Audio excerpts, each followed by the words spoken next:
Welcome or welcome back to my channel. Thanks so much for joining. Today I thought heading into the holidays I would put together a list of cozy game recommendations so you can hopefully find a game or two to play if you do happen to get a break during Christmas. And if you like these sorts of games, consider subscribing. I would love to have you here. Starting with a game that is both wholesome and cozy. That game being Dragon Cafe. In Dragon Cafe, you play as Margot, who receives a letter to take the final steps in their studies to become a baker. For these studies, Margot is tasked with finding the joy that sharing food brings and the memories you can make along the way. The gameplay involves you helping out the other inhabitants of the world and baking delicious goods via a simple minigame. The game is so sweet and perfect for anybody looking for a cozy game. This next game may come as a surprise to some people, as I generally don't play sports games, nor do I consider them cozy. However, the pick up and play nature of this next game and also the pastel colour palette makes it perfect for this list.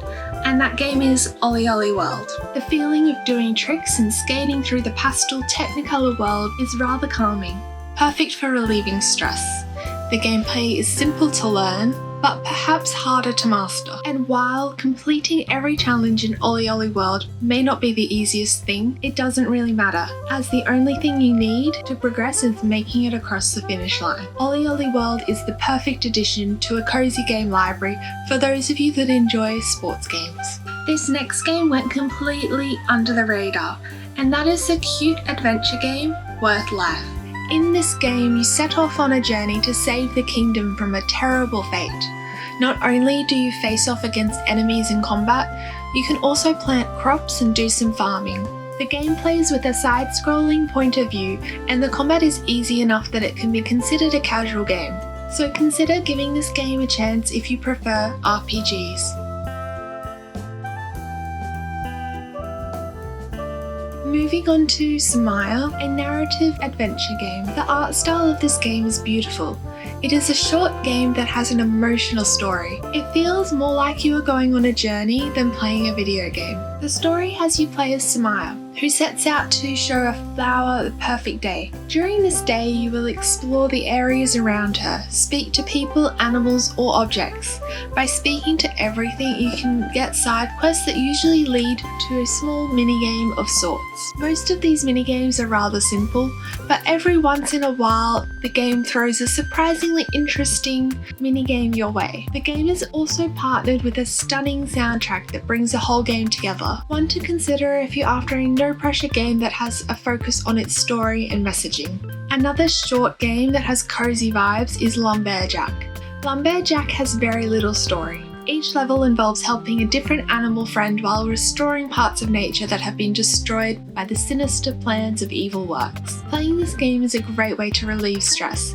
Nothing better than slashing away rubbish and making the forest pretty again. The game has no pressure, plus there are also a few levels that mix up the formula, including a level that plays like a mini golf course. The variety will keep you engaged through the whole playthrough. Personally, I really enjoyed playing this game. It is simple and cute, and was just a fun way to spend a couple of hours. It wouldn't be a cozy game list without a farming simulator. There's something so soothing about building up a farm from scratch and watching it grow, whilst you also help the townspeople. So for this list, I've included Ooblets, which perfectly fits the bill. In Ooblets, you arrive as the newest citizen of Badgetown, where you start working to improve the town with the help from charming creatures called Ooblets. Rather than being caught, you can grow your own Ooblets right from the ground, who then act as your farm assistants. With both farming simulation and creature collecting, this game is a perfect cozy game. Next up is a platformer. This may not be everyone's type of cozy game, but I know that for some people platformers are their go-to comfort game genre, so I thought I should include one on this list. With that game being Grapple Dog, I mean, what can be cozier than playing as a dog? This is a 2D platformer, whereas the name suggests you use a grappling hook to clear the levels. It does have some difficult stages, but overall it is a solid platformer if you enjoy the genre. Breakfast is probably my favourite meal of the day. I also think bears are really cute, so I had to play Bear and Breakfast when it released. This game is super cozy. You play as a bear named Hank who comes across an empty cabin one day and ends up running a B&B.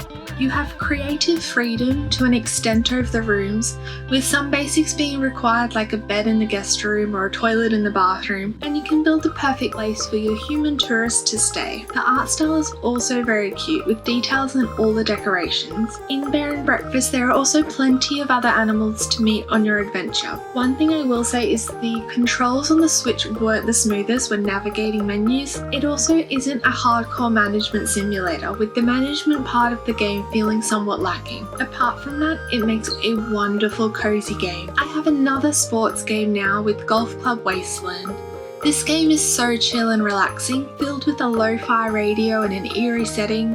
You play golf on a now deserted Earth. There really isn't much to the gameplay. You pick your angle, power, and take your shot. Golf Club Wasteland has some good variety to the level designs that force you to think about your approach rather than just hitting aimlessly, but overall does not contain much more depth than that. It isn't necessarily a bad thing, as this game certainly prioritizes atmosphere and experience over the gameplay, making it both unique and relaxing. So I've just shared some of the cozier games I've been playing recently, and as always, if you have any cozy game recommendations, make sure you share them down in the comments below so that we can create a community and everybody can find these amazing games. That's all for this video, and I'll see you in the next one. Bye bye!